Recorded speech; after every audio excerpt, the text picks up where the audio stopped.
ನಮಸ್ತೆ ಸ್ನೇಹಿತರೆ, ಕನ್ನಡ ಪುಸ್ತಕ ಲೋಕ ಯೂಟ್ಯೂಬ್ ಚಾನಲ್ಗೆ ನಿಮಗೆಲ್ಲರಿಗೂ ಸ್ವಾಗತ. ನಮ್ಮ ಇವತ್ತಿನ ವಿಷಯ ಬಂದು ಭ್ರಷ್ಟಾಚಾರವೆಂಬ ಕ್ಯಾನ್ಸರ್. ಭ್ರಷ್ಟಾಚಾರವೆಂಬ ರಾಕ್ಷಸ ಮನುಷ್ಯನ ಮನಸ್ಸನ್ನು ನಾನಾ ರೀತಿ ವೇಷ ಹಾಗೂ ದಾರಿಯಲ್ಲಿ ಆಕ್ರಮಿಸುತ್ತಾನೆ. ಭ್ರಷ್ಟತೆಯು ಮನುಷ್ಯ ಘನತೆಯ ಹಾದಿಯಿಂದ ಹೊರಳುವಂತೆ ಮಾಡುತ್ತದೆ. ಇತ್ತೀಚೆಗೆ ಲಾಲು ಪ್ರಸಾದ್ ಯಾದವ್ಗೆ ಜೈಲುವಾಸ ವಿಧಿಸಲಾಯಿತು. ಬಳ್ಳಾರಿಯ ಜನಾರ್ದನ್ ರೆಡ್ಡಿ, ಕರ್ನಾಟಕದ ಹಲವು ಶಾಸಕರು ಜೈಲು ಸೇರಿದ್ದಾರೆ. IAS ಅಧಿಕಾರಿಗಳು ಕೂಡ ಜೈಲು ಪ್ರಯಾಣ ಮಾಡಿದ್ದಾರೆ. 2G, ಕಾಮನ್ವೆಲ್ತ್, ಕೋಲ್ಗೇಟ್ ಸೇರಿದಂತೆ ಹಲವು ಭ್ರಷ್ಟಾಚಾರದ ಹಗರಣಗಳು ಬೆಳಕಿಗೆ ಬಂದಿವೆ. ಸಾಮಾಜಿಕ ಕ್ಷೇತ್ರ ಸಂಪೂರ್ಣ ಭ್ರಷ್ಟಗೊಂಡಿದೆ. ನ್ಯಾಯಾಂಗ ಕೂಡ ಇದಕ್ಕೆ ಹೊರತಾಗಿಲ್ಲ. ಭ್ರಷ್ಟಾಚಾರ ತಡೆ ಸಮಿತಿಯ ವರದಿ ಪ್ರಕಾರ ಸಾರ್ವಜನಿಕ ಜೀವನದಲ್ಲಿ ತನಗಿರುವ ವಿಶೇಷ ಸ್ಥಾನವನ್ನು ಬಳಸಿಕೊಂಡು ಅಧಿಕಾರ ಹಾಗೂ ಪ್ರಭಾವದ ಮೂಲಕ ಸ್ವಂತಕ್ಕೆ ಇಲ್ಲವೇ ಸೂಕ್ತವಲ್ಲದ ರೀತಿಯಲ್ಲಿ ಐಶ್ವರ್ಯ ಸಂಪಾದನೆ ಮಾಡಲಾಗುತ್ತಿದೆ. Robert C. ಬ್ರೂಕ್ ಹೇಳುತ್ತಾರೆ, ವೈಯಕ್ತಿಕ ಲಾಭಕ್ಕಾಗಿ ನಿರ್ದಿಷ್ಟ ಕೆಲಸವೊಂದನ್ನು ಉದ್ದೇಶಪೂರ್ವಕವಾಗಿ ಮಾಡದೇ ಇರುವುದೇ ರಾಜಕೀಯ ಭ್ರಷ್ಟಾಚಾರ ಅಂತ. ಅಂದರೆ ಡಿಲೇ ಮಾಡ್ತಾರಲ್ವಾ ವರ್ಕ್ನ ಕೆಲವೊಂದು ಆಫೀಸರ್ಗಳಲ್ಲಿ, ಅಂದರೆ ಅಡ್ಮಿನಿಸ್ಟ್ರೇಷನ್ ವರ್ಕ್ಸ್ ಏನಿರ್ತವೆ, ರೋಡ್ಸು ಅವು ಇವು, ಅದಕ್ಕೆಲ್ಲ ಡಿಲೇ ಮಾಡ್ತಾರಲ್ಲ, ಅದೇ ಉದ್ದೇಶಪೂರ್ವಕವಾಗಿ ಮಾಡದೇ ಇರೋದರಿಂದ ಅದನ್ನೇ ರಾಜಕೀಯ ಭ್ರಷ್ಟಾಚಾರ ಅಂತ ಕರೀತಾ ಇದ್ದಾರೆ ಇಲ್ಲಿ. ನೆಕ್ಸ್ಟು ಎಲಿಯಟ್ ಮತ್ತು ಮೆರಿಲ್ ಪ್ರಕಾರ ರಾಜ್ಯದ ಅಧಿಕಾರ ಮತ್ತು ಸಂಪನ್ಮೂಲವನ್ನು ವೈಯಕ್ತಿಕ ಇಲ್ಲವೇ ಪಕ್ಷಕ್ಕೆ ಲಾಭ ಉಂಟು ಮಾಡುವಂತೆ ದುರುಪಯೋಗ ಪಡಿಸಿಕೊಳ್ಳುವುದೇ ಭ್ರಷ್ಟಾಚಾರ ಅಂತ. ಒಬ್ಬೊಬ್ಬರು ಭ್ರಷ್ಟಾಚಾರಕ್ಕೆ ಒಂದೊಂದು ಡೆಫಿನೇಷನ್ ಕೊಟ್ಟಿದ್ದಾರೆ. ಫಾರ್ ಎಕ್ಸಾಂಪಲ್, ನಮ್ಮ ಒಂದು ಕರ್ನಾಟಕದಲ್ಲಿ ಏನು ಒಂದು ಸಂಸ್ಥೆ ಇದೆ KPSC, ಅದರಲ್ಲಿ ಎಷ್ಟು ಭ್ರಷ್ಟಾಚಾರ ನಡೀತಾ ಇದೆ ಅಂತ ಎದ್ದು ಕಾಣ್ತಾ ಇದೆ. ಏಕೆಂದರೆ ಒಂದೇ ಟೈಮ್ಗೆ ಎಕ್ಸಾಮ್ಸ್ಗಳು ಮಾಡಿರ್ತವೆ, ಕೆಲವೊಂದಕ್ಕೆ ಮಾತ್ರ ರಿಸಲ್ಟ್ ಕೊಡ್ತಾರೆ. ಏಕೆಂದರೆ ಅಲ್ಲಿ ಏನೋ ನಡೆದಿದೆ ಅಂತ. ಬಾಯಿ ಬಿಟ್ಟು ಹೇಳೋದೇ ಬೇಡ, ಗೊತ್ತಾಗುತ್ತೆ ಅಲ್ವಾ? ಓಕೆ. ಭ್ರಷ್ಟಾಚಾರದ ಮಾರ್ಗಗಳೇನು?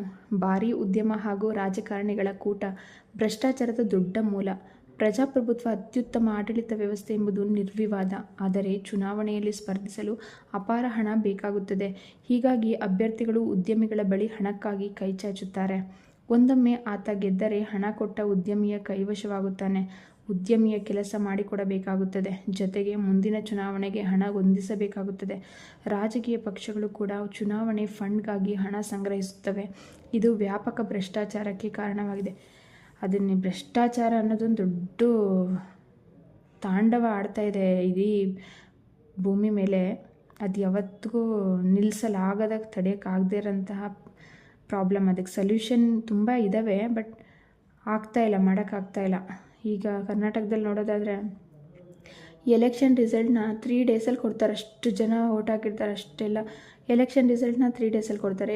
ಎಕ್ಸಾಮ್ಸ್ ನಡೆಸಿ 1 ವರ್ಷ 2 ವರ್ಷ ಆದರೂ ರಿಸಲ್ಟ್ ಬರೋಲ್ಲ. ಆ ವಿದ್ಯಾರ್ಥಿಗಳ ಗತಿ ಏನು ಅಂತ ಏನು ಯೋಚನೆ ಮಾಡಲ್ಲ. ಯಾಕೆ ಅಂದರೆ ಅದು ಅವ್ರಿಗೆ ಸಂಬಂಧಪಟ್ಟಿಲ್ಲ. ರಾಜಕೀಯದವ್ರಿಗೆ ರಾಜಕೀಯ ಅನ್ನೋದೇ ಒಂದು ದೊಡ್ಡ ಭ್ರಷ್ಟಾಚಾರ. ಅದಕ್ಕೆ ಪ್ರಾಂಪ್ಟಾಗಿರೋರು ಯಾರಿದ್ದಾರೆ, ಯಾರ್ದು ಫ್ಯಾನ್ ಅಲ್ಲ ನಾನು, ಬಟ್ ಜಸ್ಟ್ ಒಂದು ಒಳ್ಳೇದು ಮಾಡಬೇಕಂತ ಏನು ಮುಂದೆ ಬರ್ತಾರೆ. ಉಪೇಂದ್ರ ಇರ್ಬೋದು, ಕೆಲವೊಂದು ರಾಜಕೀಯ ವ್ಯಕ್ತಿಗಳು, ಬಟ್ ಅವ್ರನ್ನ ಬೆಳೆಸೋದೇ ಇಲ್ಲ. ಯಾಕೆಂದರೆ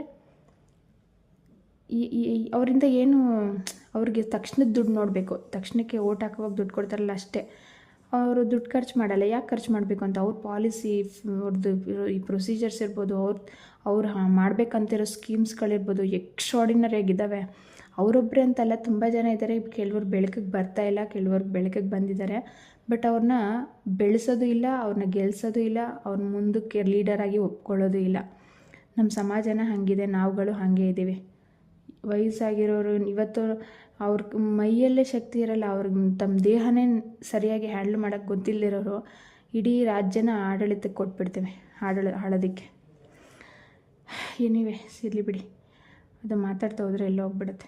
ಭ್ರಷ್ಟಾಚಾರ ತಡೆ ಸಮಿತಿಯ ವರದಿ ಭ್ರಷ್ಟಾಚಾರಕ್ಕೆ ಎಳಸುವ ಹಾಗೂ ಹಣ ಪಡೆಯುವವ ಇದ್ದಾಗ ಭ್ರಷ್ಟಾಚಾರ ನಡೆಯುತ್ತದೆ. ಈ ಎರಡೂ ಗುಂಪಿಗೆ ಸೇರಿದವರ ಪ್ರಮಾಣ ಭಾರಿ ಎನಿಸುವಷ್ಟಿದೆ ಎನ್ನುತ್ತಾರೆ. ಉದ್ಯಮ ಅಥವಾ ಬೇರೆ ಮಾಫಿಯಾದ ಬೆಂಬಲವಿಲ್ಲದೆ ಚುನಾವಣೆಯಲ್ಲಿ ಗೆಲ್ಲುವವರು ಇದ್ದಾರೆ. ಅವರ ಪ್ರಮಾಣ ತೀರಾ ಕಡಿಮೆ. ಭಾರಿ ಉದ್ಯಮ ಹಾಗೂ ರಾಜಕೀಯದ ನಡುವಿನ ಸಂಬಂಧ ಕತ್ತರಿಸದೆ ಭ್ರಷ್ಟಾಚಾರ ನಿಯಂತ್ರಣ ಸಾಧ್ಯವೇ ಇಲ್ಲ. ರಾಜ್ಯದ ಕಾರ್ಯವ್ಯಾಪ್ತಿ ಹೆಚ್ಚಳ ಕೂಡ ಭ್ರಷ್ಟಾಚಾರಕ್ಕೆ ಕಾರಣವಾಗಿದೆ.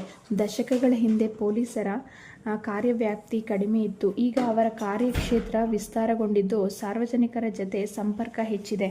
ಇದರಿಂದ ಭ್ರಷ್ಟಾಚಾರ ಮಿತಿಮೀರಿದೆ. ಪೊಲೀಸ್ ಅಧಿಕಾರಿಗಳಲ್ಲಿ ಪ್ರಾಮಾಣಿಕತೆ ಕೊರತೆ ಬಹುದೊಡ್ಡ ಸಮಸ್ಯೆಯಾಗಿ ಪರಿಣಮಿಸಿದೆ. ಎಡ್ವರ್ಡ್ ಡಿ ಸಲಿವಾನ್ ಪ್ರಕಾರ ಅಪರಾಧಕ್ಕೆ ರಾಜಕಾರಣಿ ಮತ್ತು ಪೊಲೀಸರ ನಡುವಿನ ಹೊಂದಾಣಿಕೆ ಕಾರಣ. ನಿಜ ಹೇಳಬೇಕೆಂದರೆ ಭ್ರಷ್ಟ ರಾಜಕಾರಣಿಗಳು ಮತ್ತು ಪೊಲೀಸರ ಪೋಷಣೆ ಇಲ್ಲದಿದ್ದರೆ ಸಂಘಟಿತ ಅಪರಾಧ ಎಂಬುದು ಇರುತ್ತಲೇ ಇರಲಿಲ್ಲ ಎನ್ನುತ್ತಾರೆ ಅವರು. ಜೀವನ ಶೈಲಿಯ ಬದಲಾವಣೆ ಕೂಡ ಭ್ರಷ್ಟಾಚಾರಕ್ಕೆ ಕಾರಣ. ಜನ ಈಗ ಸರಳ ಜೀವನವನ್ನು ಇಷ್ಟಪಡುವುದಿಲ್ಲ. ಮಜಾ, ಮೋಜು, ಮಸ್ತಿ, ತತ್ಕ್ಷಣ ಕಷ್ಟಪಡದೆ ಸುಖ ಸಿಗಬೇಕು ಎಂಬ ಮನೋಭಾವ ಹೆಚ್ಚುತ್ತಿದೆ. ಇಂತಹ ಸುಖ ಪ್ರಾಮಾಣಿಕ ಮಾರ್ಗದಿಂದ ಸಿಗದಿದ್ದಾಗ ಭ್ರಷ್ಟಾಚಾರಕ್ಕೆ ಇಳಿಯುತ್ತಾರೆ. ಅಕ್ರಮ ಹಣದಿಂದ ಸಿಗುವ ಐಷಾರಾಮಿ ಸೌಕರ್ಯ, ಸಾಮಾಜಿಕ ಅಂತಸ್ತು ಹೆಚ್ಚಳ ಅವರ ಮನಸ್ಸಾಕ್ಷಿಯನ್ನು ಕೊಂದುಬಿಡುತ್ತದೆ. ಪ್ರಾಮಾಣಿಕತೆ, ಸರಳ ಜೀವನ, ಕಠಿಣ ಶ್ರಮ ಈಗ ಮೌಲ್ಯವಾಗಿ ಉಳಿದಿಲ್ಲ. ದುಡ್ಡು ದೊಡ್ಡಪ್ಪನಾಗಿರುವುದು ಇದೇ ಕಾರಣದಿಂದ ಅಲ್ಲವೇ? ಮಾಜಿ ರಾಷ್ಟ್ರಪತಿ ಡಾಕ್ಟರ್ APJ ಅಬ್ದುಲ್ ಕಲಾಂ ತಮ್ಮ ಸರಳ ಜೀವನಕ್ಕೆ ಹೆಸರಾದವರು. ರಾಷ್ಟ್ರಪತಿ ಭವನದಲ್ಲಿದ್ದಾಗಲೂ ಅವರ ಅಗತ್ಯಗಳು ಕಡಿಮೆ ಇದ್ದವು. ವೀಣೆ ಮತ್ತು ತಿರುಕುರಳ್ ಅವರ ನಿರಂತರ ಸಂಗಾತಿಗಳು. ಹೀಗಾಗಿಯೇ ಅವರಿಗೆ ಜನರ ರಾಷ್ಟ್ರಪತಿ ಎಂಬ ಹೆಸರು ಬಂದಿತು. ಇಂದಿಗೂ ಅವರ ಜೀವನ ಶೈಲಿ ಬದಲಾಗಿಲ್ಲ. ಅಂದರೆ ಈಗಿಲ್ಲ ಅವರು, ಅದು ಮೇ ಬಿ ಅವಾಗ ಬರೆದಿರ್ತಾರೆ ಅನಿಸುತ್ತೆ ಬುಕ್ಕು. ಭ್ರಷ್ಟಾಚಾರವೆಂಬುದು ಭಾರತಕ್ಕೆ ಮಾತ್ರ ಸೀಮಿತವಾಗಿಲ್ಲ. ತಮ್ಮ ಪುಸ್ತಕ ಎಥಿಕ್ಸ್ ಆಫ್ ಗವರ್ನಮೆಂಟ್ನಲ್ಲಿ PH ಡಗ್ಲಾಸ್ ಬರೆಯುತ್ತಾರೆ, ಬ್ರಿಟನ್ನಿನ ಸಾರ್ವಜನಿಕ ಜೀವನದಲ್ಲಿ 100 ವರ್ಷಗಳ ಹಿಂದೆ ಭ್ರಷ್ಟಾಚಾರ ವ್ಯಾಪಕವಾಗಿತ್ತು. ಅಮೆರಿಕದಲ್ಲಿ ಈ ಶತಮಾನದ ಆರಂಭದವರೆಗೆ ಭ್ರಷ್ಟಾಚಾರ ಹರಡಿತ್ತು. ಬ್ರಿಟಿಷ್ ಇಂಡಿಯಾದಲ್ಲಿ ಈಸ್ಟ್ ಇಂಡಿಯಾ ಕಂಪನಿಯ ಉನ್ನತ ಅಧಿಕಾರಿಗಳು ಭ್ರಷ್ಟರಾಗಿದ್ದರು. ರಾಬರ್ಟ್ ಕ್ಲೈವ್ ಹಾಗೂ ಲಾರ್ಡ್ ಹೇಸ್ಟಿಂಗ್ ಕೂಡ ಕೊಳಕು ಹಣ ನುಂಗಿದವರೇ. ನಿವೃತ್ತಿ ಬಳಿಕ ಇಂಗ್ಲೆಂಡ್ಗೆ ತೆರಳಿದಾಗ ಅವರಿಗೆ ಶಿಕ್ಷೆಯನ್ನು ತಪ್ಪಿಸಿಕೊಳ್ಳಲು ಆಗಲಿಲ್ಲ. ಅಮೆರಿಕದ ಅಧ್ಯಕ್ಷ ರಿಚರ್ಡ್ ನಿಕ್ಸನ್ ಕೂಡ ಇದೇ ಗುಂಪಿಗೆ ಸೇರಿದವ. ಈತ ಆಯ್ಕೆ ಮಾಡಿದ ಅಧ್ಯಕ್ಷ ಅಭ್ಯರ್ಥಿ ಗೆರಾಲ್ಡ್ ಫೋರ್ಡ್ ಚುನಾವಣೆಯಲ್ಲಿ ಸೋಲುಂಡ. ಭ್ರಷ್ಟಾಚಾರ ನಿಯಂತ್ರಣಕ್ಕೆಂದು ತಂದ 1947ರ ಕಾಯ್ದೆ ಪರಿಣಾಮಕಾರಿಯಾಗಿಲ್ಲ. 1949ರಲ್ಲಿ ಈ ಕಾಯ್ದೆಗೆ ಪಕ್ಷಿ ಟೇಕ್ ಚಂದ್ ಸಮಿತಿಯ ವರದಿಯಂತೆ ತಿದ್ದುಪಡಿ ತರಲಾಯಿತು. ಆಗಸ್ಟ್ 1955ರಲ್ಲಿ ಗೃಹ ಮಂತ್ರಾಲಯದಡಿ ವಿಚಕ್ಷಣ ವಿಭಾಗವನ್ನು ತೆರೆಯಲಾಯಿತು. ರಾಜಕಾರಣಿಗಳು ಈ ಕಾಯ್ದೆಯಿಂದ ಹೊರತಾಗಿದ್ದರು. ಬಳಿಕ ಹಲವು ತಿದ್ದುಪಡಿ, ರಾಜ್ಯಗಳಲ್ಲಿ ಲೋಕಾಯುಕ್ತರ ನೇಮಕ, ಯೋಜನೆಗಳ ಅನುದಾನ ಬಳಕೆ ಬಗ್ಗೆ CAG ವರದಿ ಮತ್ತಿತರ ಯತ್ನಗಳು ನಡೆದಿವೆ.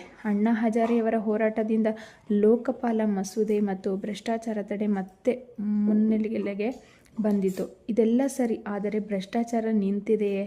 ಖಂಡಿತ ಇಲ್ಲ. ಮನುಷ್ಯನ ಚಿಂತನೆ ಬದಲಾಗದೆ ಭ್ರಷ್ಟಾಚಾರ ನಿಲ್ಲದು.